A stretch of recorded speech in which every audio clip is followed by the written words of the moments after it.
Okay, Sudarshan, thanks for that. We'll talk again later in the day, but for now, pre-opening ends on a rather quiet note. So 7 points down for the Nifty, about 20 down on the Sensex, nothing special. A couple of metal stocks doing okay and a couple of the banks as well. Tarun Kataria of Religare joins in to talk about what next for the market though. Tarun, morning, good to see you in. It's been wait and watch really in terms of global developments, Tarun, but what have you made of the kind of money this market has been pulling and whether that interest will still remain regardless of what the global outcome may be? I think probably India, China will be the darlings of emerging market flows next year. We've had a heck of a run obviously in India over the last 12 months, but I would expect that to continue. I think China will also, China that's been sort of a range for the last 4.5, 5 years, I think is also on the cusp of a breakout. So if you look at the BRIC nations, I think India, China will continue to see the benefit of emerging market flows. India also has now a sort of a rate cut story, which I think will continue to take the market higher from here. Tarun, hi, morning. Do you think the politicians will manage to reach an agreement with respect to the fiscal cliff issue? And if not, what kind of a downside do you see for global markets, including markets like our own? I think they have no choice but to reach a compromise, and I suspect the compromise will be reached sometime between now and 11 o'clock tomorrow morning US time. It's too serious an issue to sort of go into, I don't know, what's $1.5 trillion sequester. I don't see it happening. Worst case there'll be some sort of short-term compromise, but I think they understand that it's serious enough that they must reach a agreement on this. But remember, you're going to get past this, let's say in the next 24, 48 hours.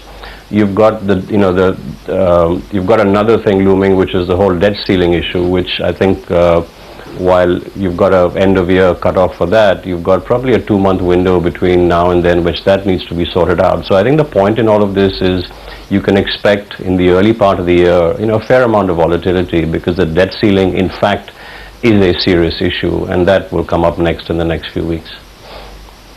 So what kind of an upside do you expect to see for markets like our own, given the fact that we've already pumped in about 25% in 2012?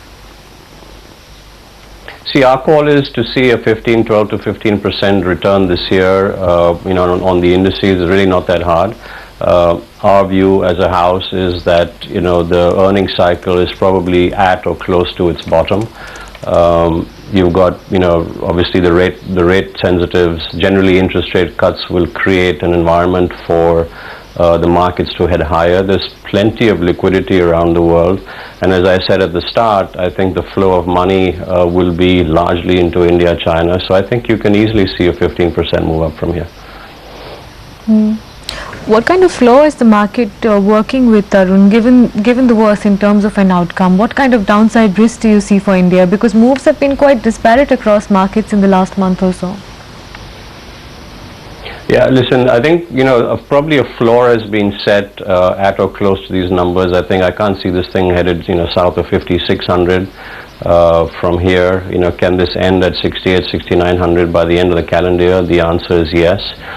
If there's something untoward that happens in New Delhi, that's a different outcome. There's always sort of, there's a black swan event out there somewhere. But right now, the government is really hell-bent on getting reforms passed. I think, frankly, the reforms to date, have been great, send sort of strong signals, but I think domestic reforms need to be very much put through, whether it's land, power, that sort of stuff that drives domestic investment. Then, the markets will run, but at some point this catches up with the fact that domestically, no real reforms have been implemented that can create an environment for investment and growth. I think that's sort of the next hurdles. You've got your fiscal cliff, you've got your debt talks, and then you've got a sense that, okay, in Jan, Feb, liquidity rushes in, but then what? And that's what we need to be careful of. Okay, Tarun, stay on. About 30 seconds to go before the market opens up for trade this morning. So let's see what we've got on our hands. Pre-opening closed on a quiet kind of note. As I said, 7 points down for the Nifty, just holding at 5,900. A couple of banks, pharmaceuticals, infrastructure faces didn't do too badly. But let's see how we do this morning. Most of Asia is out of this Bangalore end in terms of a realty rally. Let's get back to our guest Tarun Kataria though. Tarun, you were talking about that 15% expectation from next year. Is that a conservative estimate given what we've done this year? Or is that your base case scenario? You think the market is good for that and anything else that comes in is a top up? I would have thought so. I think we've had, what, a 27-30% run this year. So, you're sort of up 50% from the lows, which I think is a heck of a run. But as I said, the risk is that, the government doesn't come through on some of the reform measures that are important for domestic investment. That's a big risk. But I think, as I said, there appears to be, a high degree of commitment to get some of this done. So to see a 15% move up by the end of the calendar year is not out of the realm. So far, the equity market performance in 2012 has eluded both corporate earnings as well as economic growth, Tarun. In 2013, do you think the equity market movement will be more aligned towards perhaps an improvement in either earnings or in the macroeconomic situation? I think probably a little bit sort of skewed towards earnings, but I think the bulk of it will be based on liquidity flows from FIs. Macro is very hard to turn around, and there's nothing, at least that I'm looking at today, that would suggest that the macro picture is about to get better. There's been no domestic investment rates. To really have a, material move up in the macro, you've got to have a real 300-400 basis point cut in rates, which, obviously none of us see at the moment. So, yeah, 50, 100 over the course of the next 6 or 8 months is not a bad outcome, but I don't think it materially moves the macro. And that's the point I tried to make. For the first couple of months in the year, you'll have a liquidity rush. People will have a sugar high, as they say, a liquidity high. But after that, if there's really nothing coming through to make the point again, to create an environment to invest in, invest domestically in the ground, if you will, it becomes very hard to sustain. So I'd like to believe that there is a sort of a concerted effort to get that done. But if failing which, you've got a real issue on hand. So sectorally, if you had to pump in fresh money, what would your options look like at the start of the year now? I think we're still very constructive on sort of banks and NBFCs, rate sensitives, that those would continue. They sort of had a heck of a run, but I think those continue to be the way to play the India growth story, the way to play, 100 basis point rate cut story. The media sector, sort of the media names, I think will continue to do well. Possibly some of the real estate names with, a cut in rates.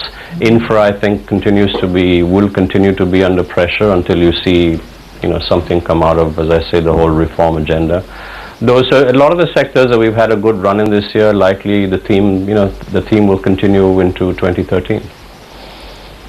How important or instrumental do you think monetary policy will be in order to attain performance from this market, Tarun? I think, monetary policy will be very important. It'll be important for the markets, and frankly, that's what's been driving the market, expectation of 50 or 100 in the next 6 months. But I think ultimately the whole fisc things will become an issue, trade deficits will become an issue. People have sort of forgotten that a little bit just now, and I think probably not a bad outcome for the markets because of that.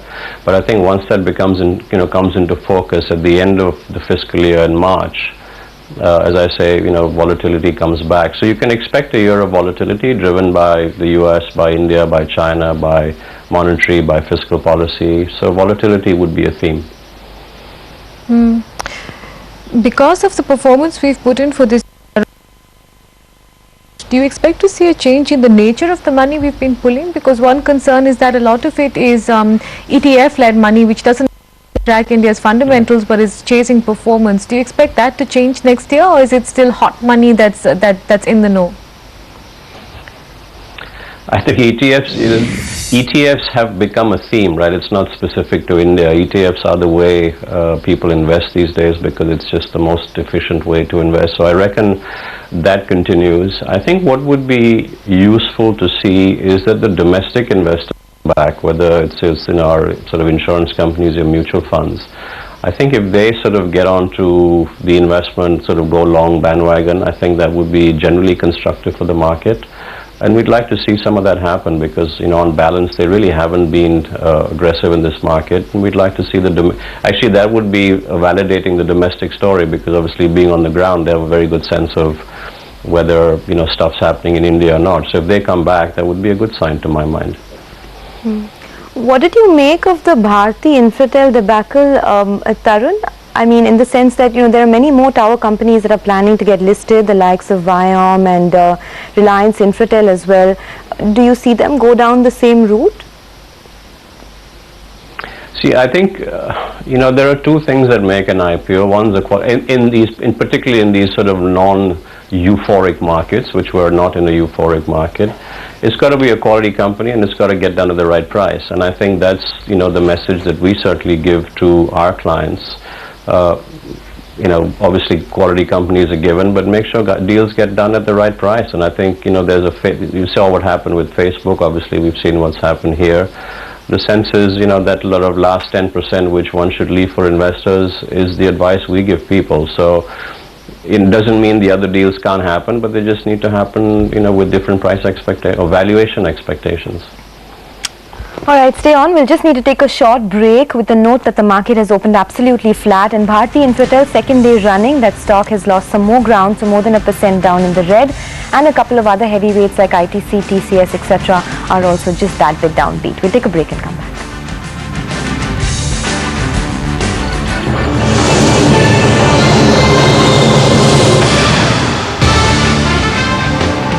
Of better reaction with the small cap index, which is showing a gain of around 0.4% the last time I checked. A couple of these stocks running around is Lloyd Steel, which gains for the second day in a row after Friday, where there is some amount of management changes, where the Miglani family now officially takes over the company. We did understand that the chairman and the MD the current chairman and the MD did step down on Friday. Otherwise, Automobile Global also has seen second day of gains. The stock is down around over 30% YTD, but now seeing some amount of reprieve in this past couple of trading sessions. Otherwise, paper too has been doing well from the small cap space. So case in point is West Coast Paper as well as JK Paper on the back of talks of a possible MNC deal or an MNC company, international paper company, stepping in to pick up some amount of stake in West Coast Paper. And otherwise, on the losing side is something like Geodesic Info, which has lost around over 64% on a YTD basis and loses some more in today's trade. Back to you. Okay, Ekta, thanks for that. Now slipping into the red for the Nifty, the Sensex just holding up flat as flat can be. Advanced decline ratio not too bad though. Tarun Kataria has been speaking with us. In moments we will be joined by Nirmal Jain as well. Tarun, so what topography do you think next year is going to take? Is it going to be a front-ended kind of year where most of the gains come in with the monetary policy as we were discussing and the budget as well, after which it will be a flattish performance, or you think it's going to be a much more volatile trading year? I think it'll certainly be volatile, and I reckon sort of Jan-Feb will be a gusher of money into this market in anticipation of not only a rate cut, but generally allocation into emerging markets, as we said at the start. So I would say front-end loaded in sort of Q1 calendar next year, and a year of volatility for all the reasons that we've just discussed. Okay, Tarun, thanks. Good speaking with you as always. The market not doing anything at all. Perhaps there is a degree of nervousness around the big global event as well. Nirmal Jain joins in to talk about that and a lot else. Nirmal, hi, good morning. How much damage do you think this global situation could do to our market? How nervous are people about the outcome or the lack of an outcome by the first? I think most investors would tend to wait and watch and